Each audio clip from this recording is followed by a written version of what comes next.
the Dean Martin Celebrity Roast, coming to you from the MGM Grand Hotel in the entertainment capital of the world, Las Vegas, Nevada. The glittering city of excitement and laughter provides the scintillating backdrop for tonight's star-studded roast.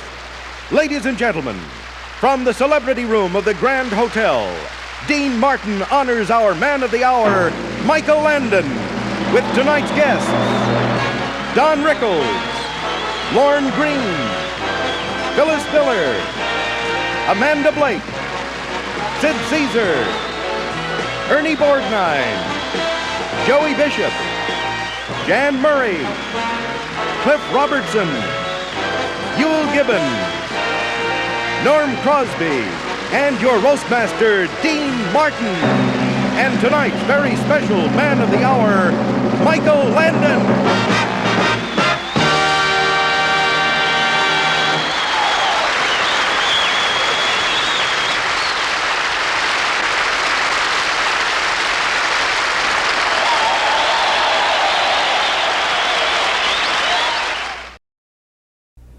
It's been said that Michael Landon is the greatest talent in television today. And tonight, we're honoring the man who said it. Michael Landon.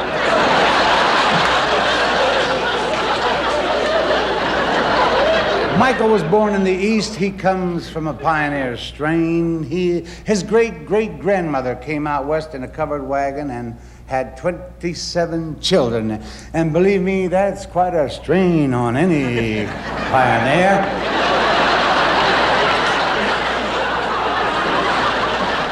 I'll never forget the first time I met Michael Landon. It was about 10 minutes ago backstage.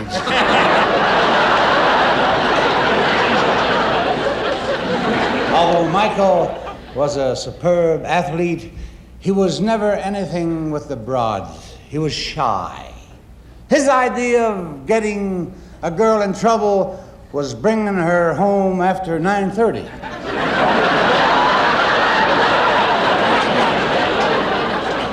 Michael's taken a lot of kidding about living on the Ponderosa with 3 other men.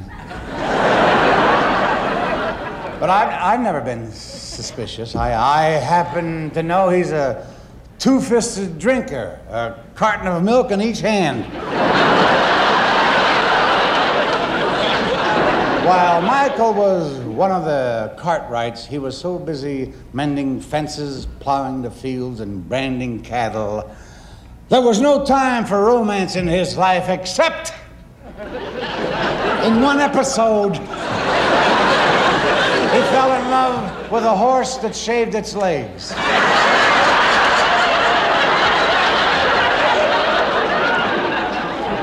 You know, we all owe a lot to Mike. He's done so much for the West. He put Tucson on the map, El Paso, San Antonio, Santa Fe. But I'm laying 8-5. He can't do anything for Pasadena. Even when his father gave him a new sports car for graduation, it didn't help. I'll tell you that. Michael's the only guy that ever took a girl for a ride in a Triumph and came back a failure.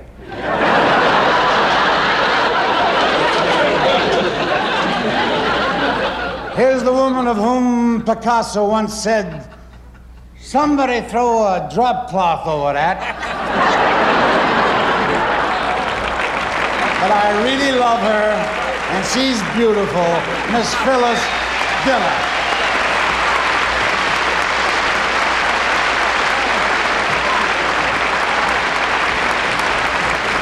Thank you, Dean. You better be... Oh, I get to sit down. And you better behave yourself. Oh, I will, honey. Or I'll come up to your room later without my makeup.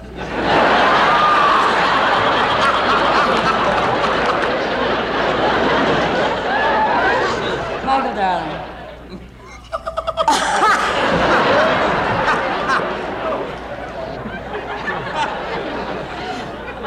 We've never met, but I think I'm carrying your child.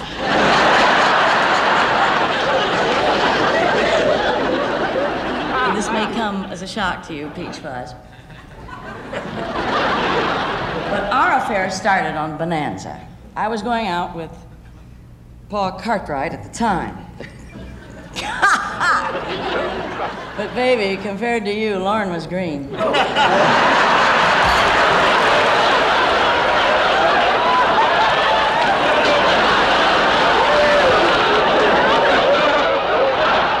you what, your looks always presented a problem because I get uptight trying to make it with a guy who's prettier than I am. You're just pure gorgeousness. He gets up in the morning and his mirror says, "Thank you." His Levi's can't wait to get their denim on him. I think that's dirty. I realize you're a happily married man, but I want your body to replace mine.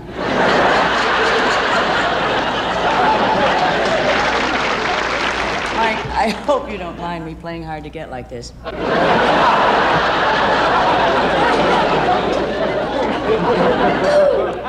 But let me tell you the real reason I'm here. Mike, I want to play the wife in your series. Get rid of the other broad.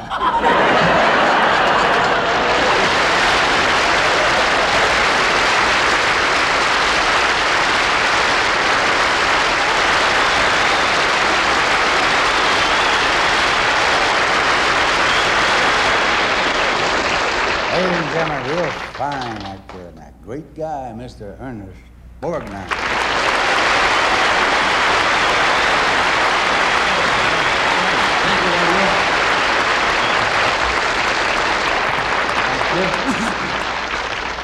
Well, I'm here tonight because, well, Michael is a close, personal friend of mine. He's a pal. He's a buddy. And he's a punk.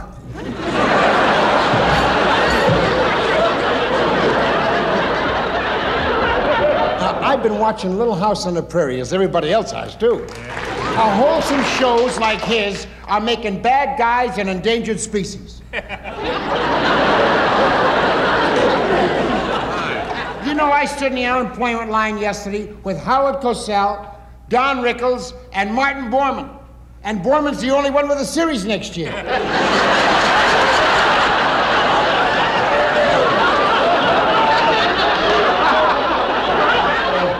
Let's face it, if you're doing a Western, you need heavies. Guys like me, buddy. Because in the Wild Bunch, I remember I burnt down half the town, killed 237 guys. And as I rode out of town, I stuck my tongue out at a kid.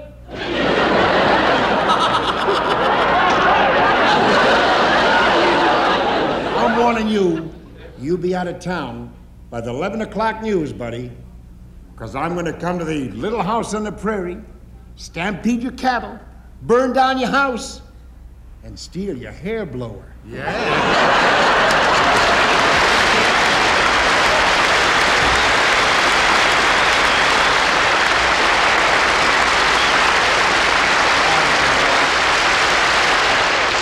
Ladies and gentlemen, Mr. Joey Bishop.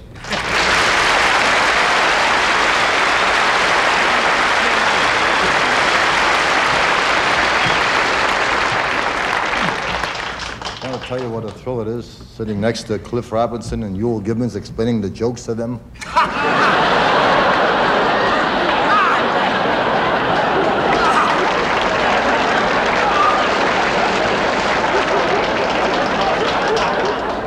I want to sit down quickly before he eats my chair. I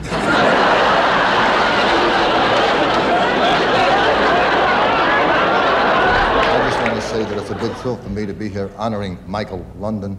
I only watched your show once.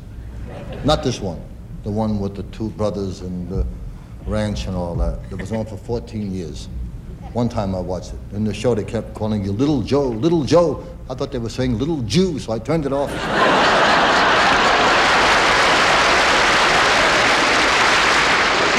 wish to apologize to you for the 14 years. I didn't watch the show when you were doing Banana.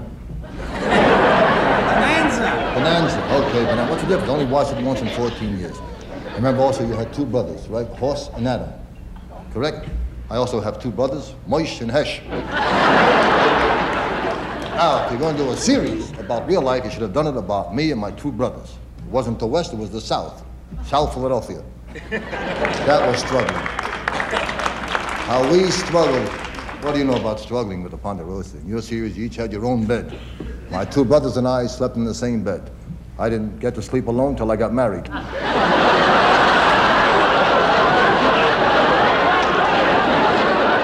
You also didn't struggle too much in your series, Bonsai. Banana. What's the difference? I don't remember.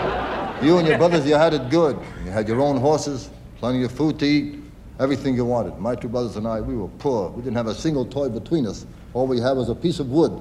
We played with that. We were satisfied. We took that piece of wood, carved it into the shape of a gun, and held up a toy store. Now, Michael, congratulations, you're in order. You're in a hit show, The Little Mouse on the Prairie. House? I don't know what. I never watched it. I told you, I only watched your other show, Bonami, once. And this one, The Little Louse on the Prairie, I never even saw. You want me to be honest with you? I never even saw you before.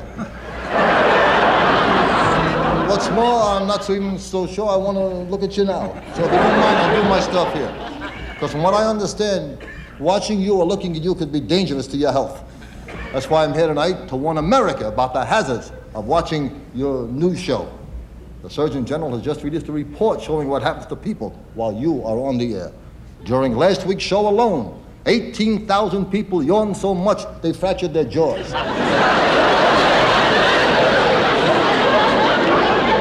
And I say this to you, Michael, in all sincerity. For the health and safety of all of us Americans, get the hell off the TV.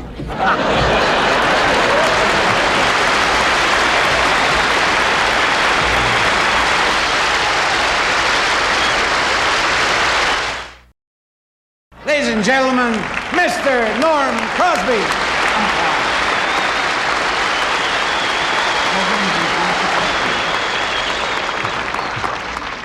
Thank you, drunkie. Ladies and gentlemen, I say that as a term of affliction, and you know it. When I watch Michael Landon in Bonanza or in Little House on the Prairie, I see more than just an actor. I see heroes, great heroes of our history. I see General Custer when he fell on Little Bighorn and never fought again. I see George Washington, father of our country, surveyor, statesman, cherry tree chopper, soldier, silver dollar flipper.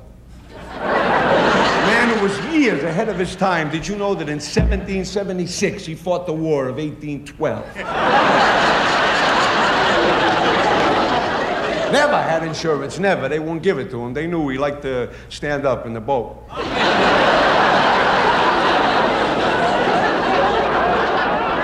The characters portrayed by Mike Landon were men of the soil. Pioneer folk who were stagnant and virile and circumvented. Who thought only of faith, progress, residuals, and reruns. And how badly we need men like that today. Times of political misconstruction, of deflation and recession, our young people, our youths need a little Joe Cartwright they can raise to a pinnacle. They need it. I do not believe all this talk about recession and depression. I think it's an ugly rumor just started by a lot of people that are out of work.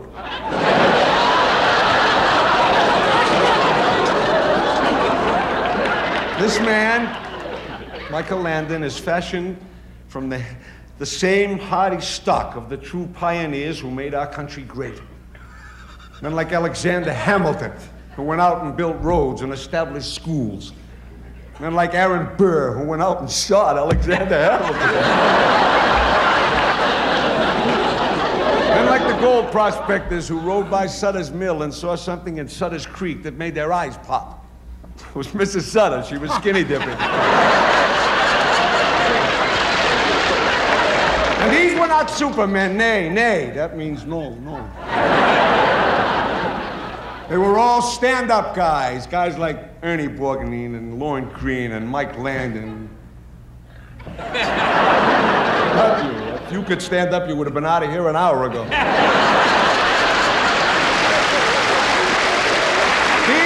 things I see when I look at this man. When I look at this man, virile and perfunctory. It is only fitting that we honor Michael Landon tonight, a man who portrays the very essence of basic depth and crotchality. It was demonstrated by our forefathers and our foremothers and every one of them guys. God bless you.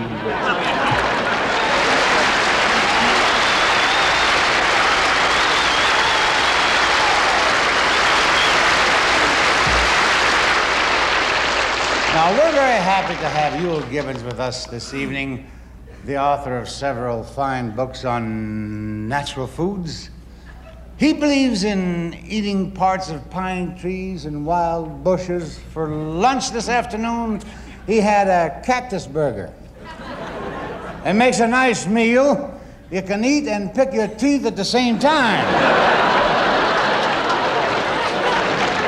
Ladies and gentlemen, let's welcome Mr. Euell Gibbons.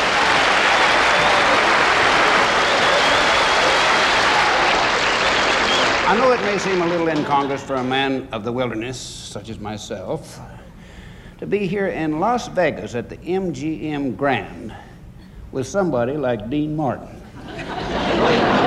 But actually, Dean and I have a great deal in common. Many times we have stalked wildlife together.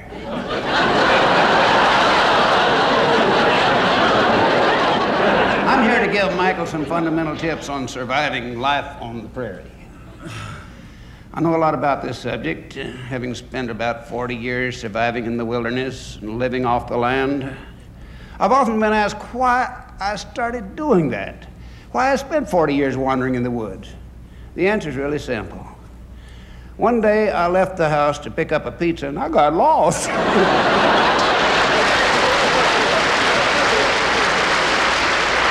During my years in the forest, I found that man's biggest enemy is loneliness.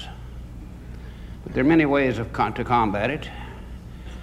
You have to take pleasure in the life around you, from the lowliest coyote to the mightiest buffalo. I tried to teach this to Michael. And now he's engaged to a squirrel.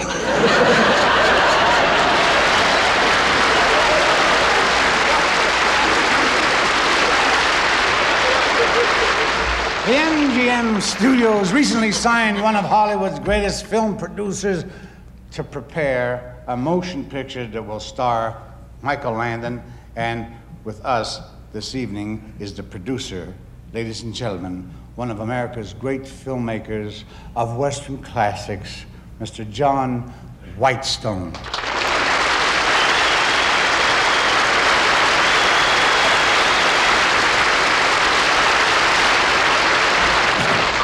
Business probably shouldn't be mixed with pleasure, contrary to what a young lady told me at the bar before.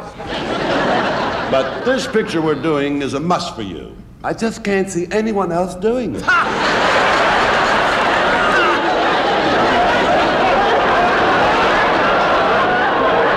remake of that great Western movie classic, Wagon Load, which starred Humphrey Bogart, Gary Cooper, and Robert Mitchum. The opening scene was unforgettable, especially the Indian chief, who will be played by you, said,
Perché questa gente cose volevi sapere?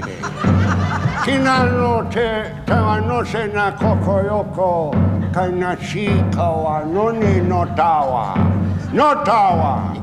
Dandala bagnarole non già stai davanti. Allora stamattina ci steve 3 cavalli e mo non ci sta niente. Ma io volevo sapere chi ha già toccato davanti. Mannaggia la mia.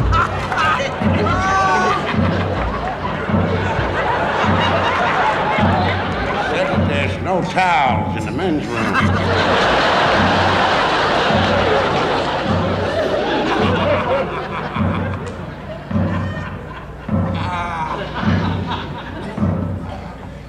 Why don't you ask him if we can go through the prayers?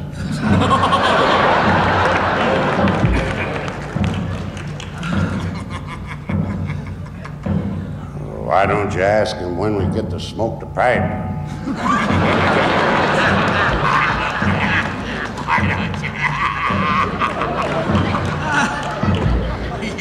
All right, I will.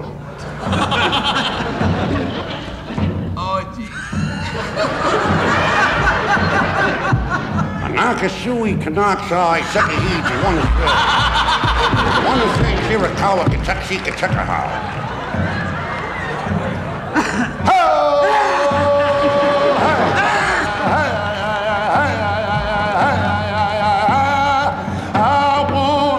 I want you to be my baby.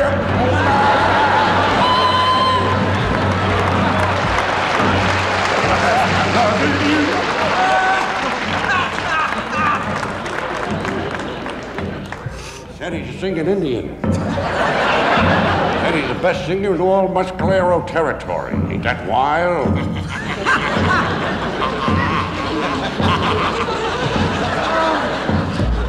I think that's just dandy. Well, by God dang it, I wonder what he can sing. Now I'll ask him. Taxi wanna. Taxi wanna. You wanna? Why, you're damn right I wanna. All right, Chief, let's hear you sing. Carnote, no one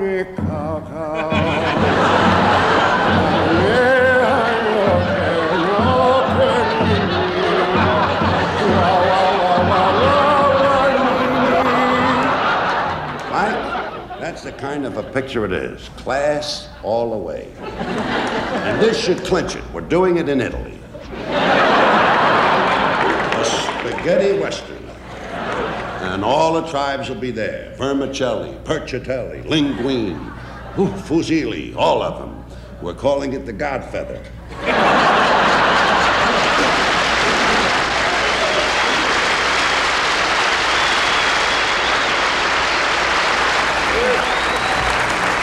Time, Mark.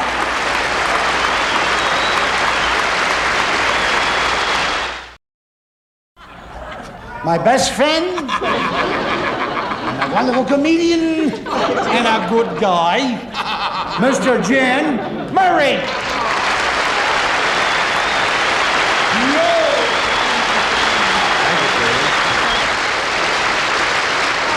Always a thrill to give up an evening to honor a man I don't know and never even met. A while I was afraid my whole evening would be shot being at home with my loved ones.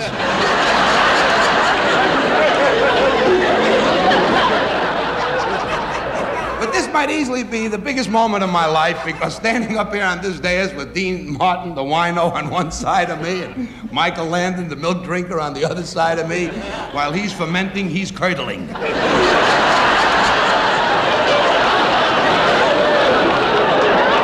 After the show, they're going to run into each other and make eggnog. Incidentally, I was only kidding when I said I didn't know Michael Landon. I do. We happen to be very good friends, and I was really appalled this evening. Honestly, sitting here listening to person after person coming up here making fun of Michael and his television shows. That I don't think was fair. You know, making fun of his shows because they're clean and wholesome. So what if he's also dull and boring?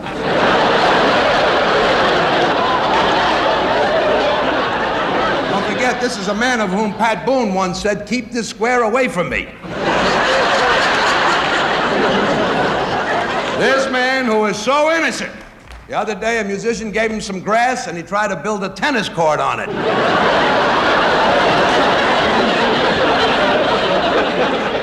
To Michael's credit, though, he's transmitted this clean, wholesome purity to television. His new show, Little House on the Prairie, has become the sleeper of the year. At least that's how it affects me. You know, on his show, their idea of a big evening is for the whole family to sit around the barn all night trying to save a saddle from dry rot. We are all gathered here tonight honoring a man who is probably the only person left in the world who can get into a personality clash with Lawrence Welk and have it come out a draw.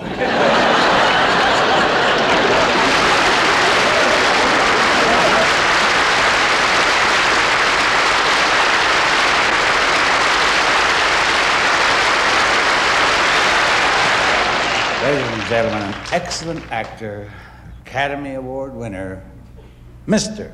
Cliff Robertson. Yes, sir!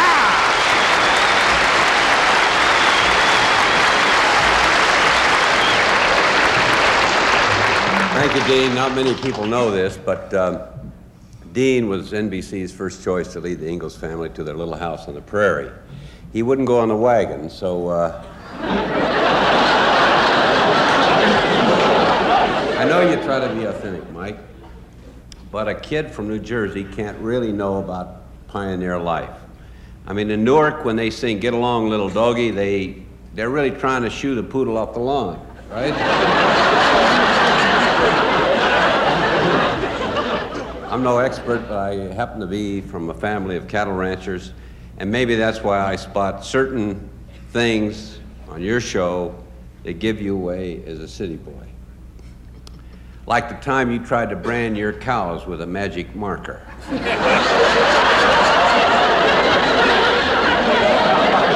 that unforgettable time your daughters asked you, "Daddy, what'll you do if we're attacked by Indians?" And you told them, "Don't worry, I'll make them marry you."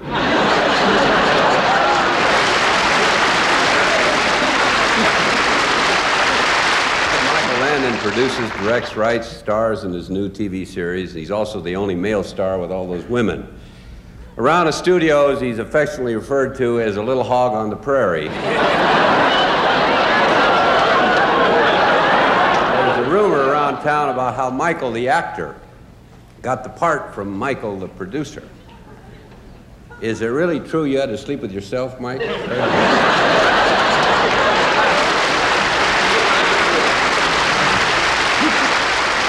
Mr. Cliff Robertson, ladies and gentlemen.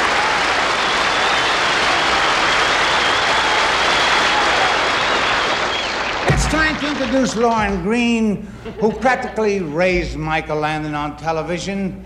Everybody wonders why Lorne's hair turned white so early. You see, when Lorne was a baby, his mother used to put the talcum powder on the wrong end.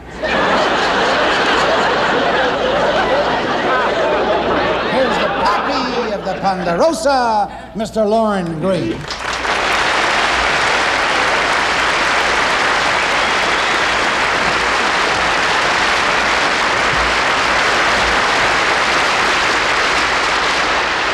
But, ladies and gentlemen, and Don Rickles, members of the dais, honored guests, son.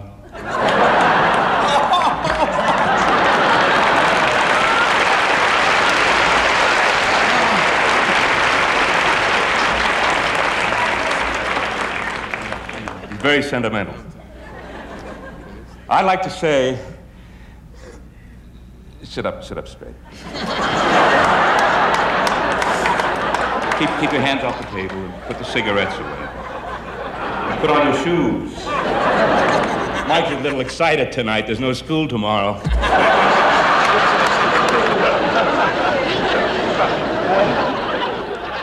We all know that we played father and son on the show. And in many ways, that relationship was very real. And it still exists. To this day, he treats me like a father. Never thinks of me, Never comes to see me. Didn't call me on Father's Day.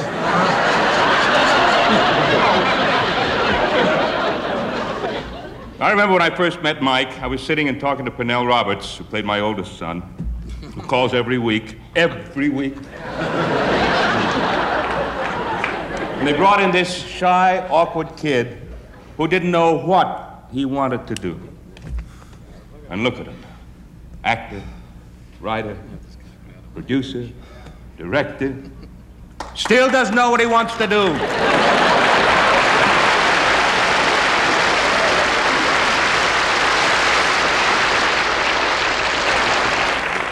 But even at that first audition, Michael had what it took to get a leading role on a successful television show.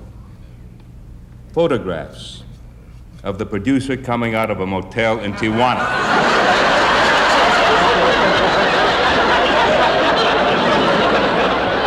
And I just knew he would make it big because I think it was the first day in Bonanza, he came in and he looked at the Ponderosa and he said, someday, all this will be mine.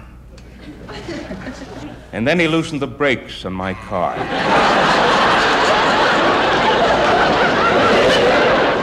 I must say, though, it's wonderful that we all ended up on Bonanza. I mean, there we were, a 47-year-old father and 3 40-year-old sons.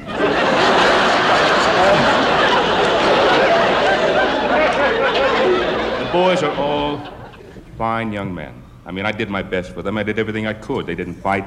They didn't drink. They didn't smoke. They didn't go out with girls. Where did I go wrong?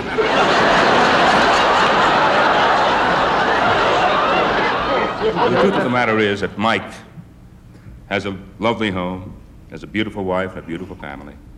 He's a loving husband and father. And I feel toward him as I do toward my own son. That's the truth. I cut him out of my will, too.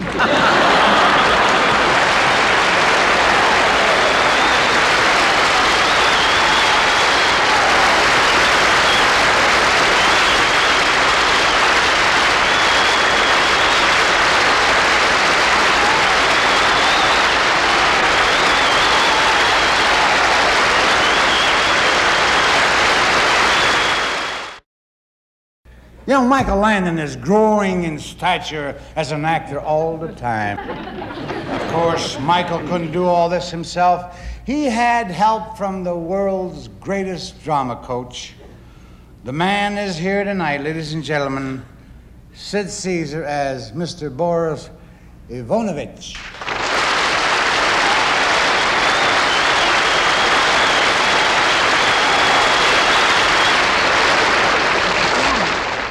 Was there one special thing you had to teach Michael about acting? No, I wouldn't say no. One special thing? No. Everything. It's how to stand, how to sit, you know, how to fetch a stick. No, that's Lassie. What really did you teach Michael?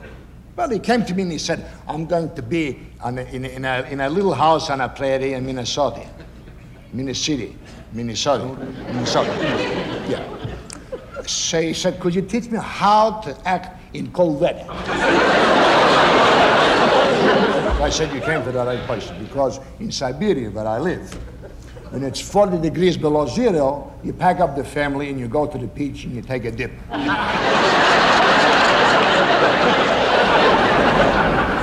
But when it gets to 100, 110 below zero, then you gotta put on a t-shirt. If you don't put on a t-shirt, you're gonna get cold there. 110 below zero, that's cold.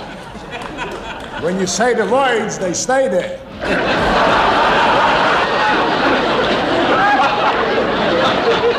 What else did you teach Michael? Well, I taught him how to kiss. I kept on telling him, the horse you ride, the girl you kiss. The horse you ride, the girl you kiss.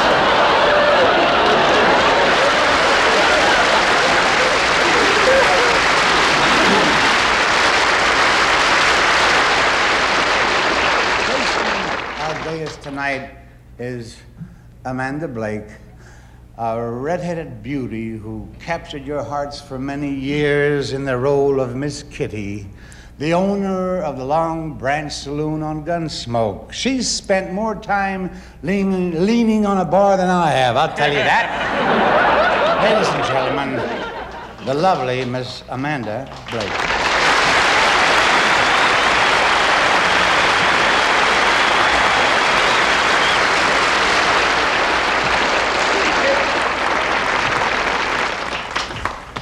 Thank you, Dean.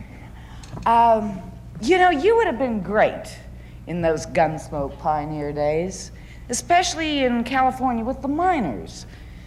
Because from what I hear, you've had plenty of experience working around gold diggers. Incidentally, I'd like to take this opportunity to set the record straight about Miss Kitty's love life on Gunsmoke. Let me say categorically that there was never anything between her and Marshall Dillon. How could there be when a 6'6", 240-pound Marshall looks at you in the eye and says, "I've got a violent headache"?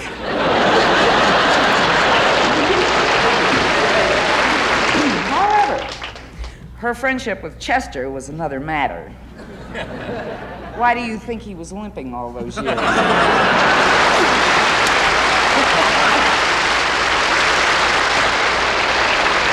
Michael, I'm so pleased to be here tonight because, you know, we have something in common. We've both been lucky enough to be stars on a successful Western TV series. Mine took place in a town that was so rough and tough and brutal that John Wayne was working there as a waitress.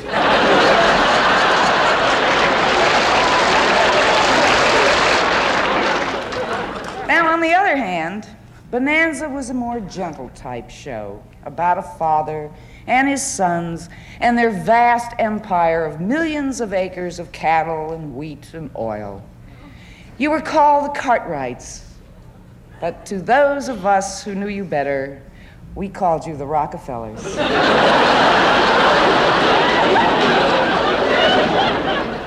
Now you have another hit show, and, well, very frankly, I'm envious. After all, with my experience running an establishment that provided cowboys with whiskey and women, I should have been the star of The Little House on the Prairie.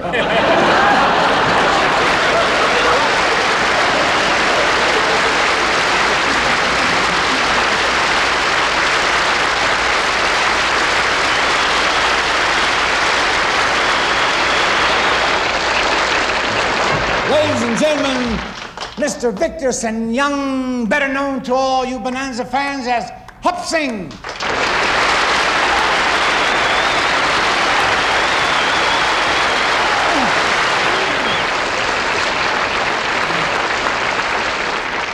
Hello, little Joe. Hey, you look good. I see you still wear the same suit you wear for your bar mitzvah.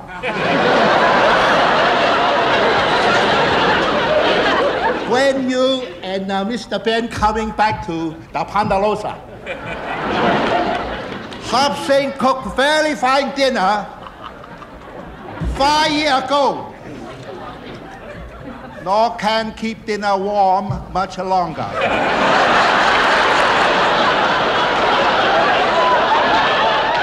Little Joe, try to teach Hop Sing how to speak good English. Like this. Very good. Chop, chop. And all that a Yankee rigmarole. All Hop Sing meet Little Joe. Hop Sing spoke perfectly good English without the slightest trace of an accent.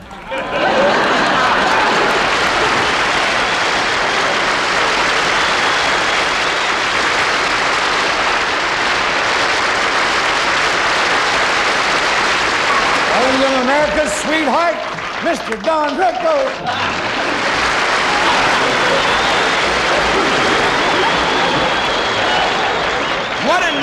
What an exciting night. Hey, thank you so much. This is... Who are we honoring? I just want you to know what a kick it is. Who's the guy? What's his name? Attaboy. Michael Schleiman. Michael Landon. Hey, Bonanza, from the bottom of my heart. I never liked that show. It was the dumbest damn show I ever saw in my life. With the calves and the horses and everybody in heat. Forget that. Amanda Blake, bless your heart. Jim Arness is one of my favorite actors. I was with him once, and he said to me in a drugstore, "Get out of the way, you're blocking the magazine counter." And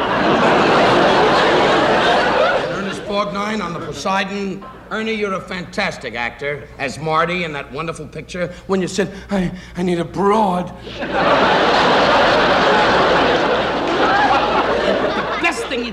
The best thing he did. What was that picture he did? Marty. No, the other picture, you dumb. The one with Frank. Frank, our idol. Oh, Frank Marty. Frank Marty, right. No. From here to eternity. When he said and said to Frank Sinatra, one of the great Italians, he said, "Now you're gonna get yours. You're going in the stockade." And Frank was an actor. And beautiful Frank said, "Is this just for the movie?"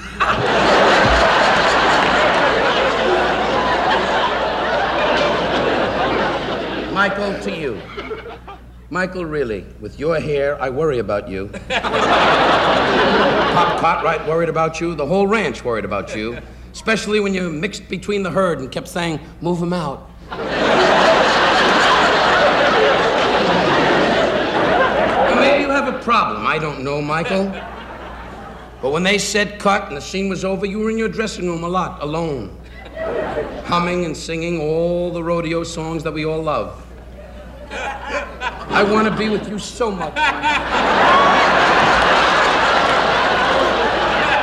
And you know, I kid about this man. Rise, Michael. Rise. If I may, I read the... What is the word? Commendation? What is the word? Commendation? What is the word? Here to eternity. Here to eternity.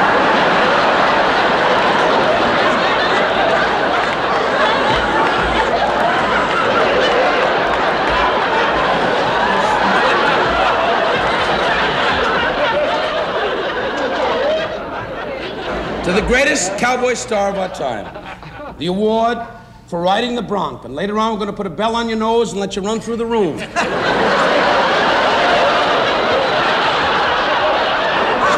You are a great actor, a great star. I remember you when you first started in your picture, when you played that part of the monster with the claw. And we will do that scene now. This was your first picture. What was the name of that picture, Michael? Truth. I was a teenage Here to werewolf. eternity. Butt out you.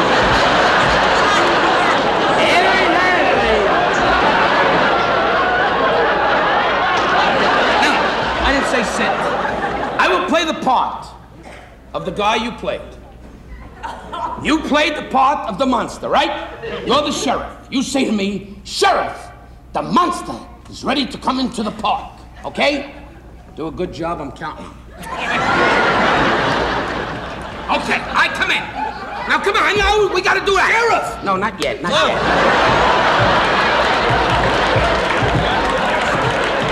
Okay. Now take off your coat. It looks too formal. Take off your coat. You gotta do this good. Lorne, come here. Come here, Lorne. Lorne, you're the director. Stand on the chair. Stand on the chair. Okay, Lorne, you're the director. Cut. Right, this one.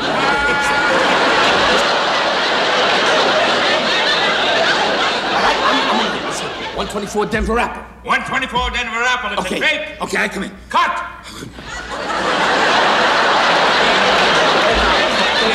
Look, you're a smart guy.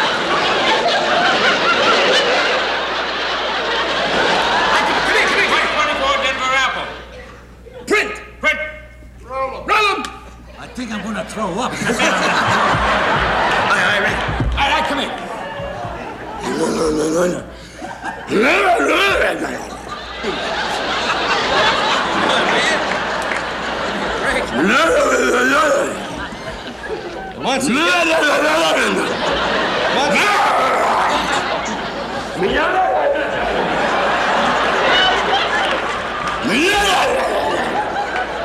master's a little lonely.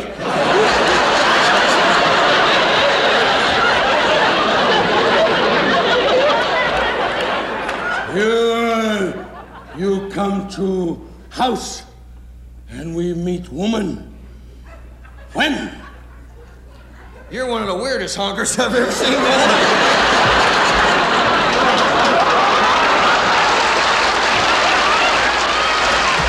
Give him a night, Sam. He's a beautiful man.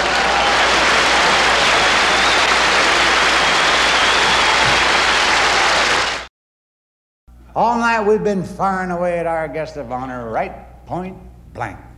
But he gets the last shot. Ladies and gentlemen, our man of the hour, Mr. Michael Landon. Let's hear it.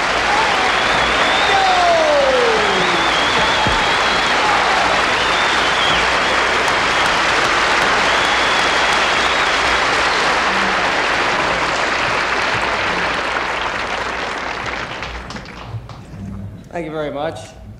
This has been a very unusual evening for me, to say the least. I'm a little nervous being up here. I'm not a comedian. I'm not used to getting laughs. And I can see that none of you are either.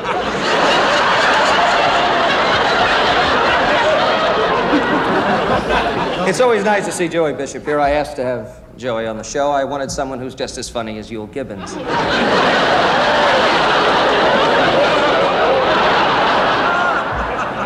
Why won't you?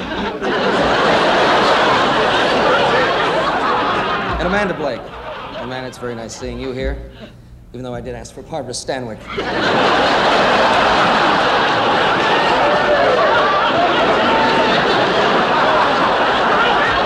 Yeah, I wish, Amanda, that you and Dean could be on my new series. You could run the saloon, and Dean, of course, you would be the town drunk.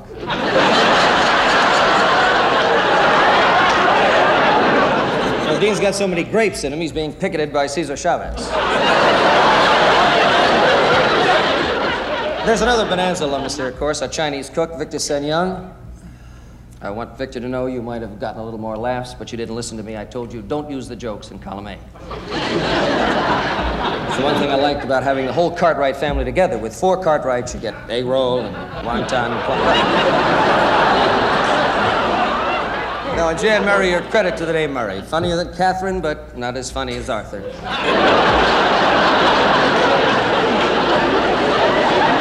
And Ernie Borgnine. Ernie, I saw you in the Poseidon Adventure. And I want you to know, when that ship went down, I think your monologue should have gone down with it.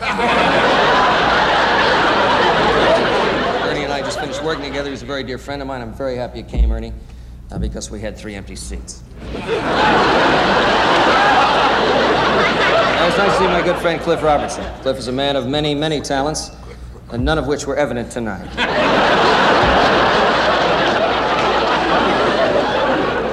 Very happy to see Lorne Greene. Lorne and I have been very, very close for a number of years. Probably too close. I was there when Lorne won the West. And tonight, Lorne, I was here to see you lose the audience. No, Lorne was wonderful. It was a lot of good years. Lorne played my father on Bonanza for 14 years. And I'll never forget those days. Never forget the times that I used to wander into the room at night and say, Lorne, please, can I have the keys to the horse? You know, you people out there think you know Don Rickles. I know Don Rickles. To a lot of you people out there, Don is, well, he's first disgusting, and he's obscene, and then he's lewd. But to those of us who know him and love him, he's exactly the opposite. First he's lewd, then he's obscene, then he's disgusting.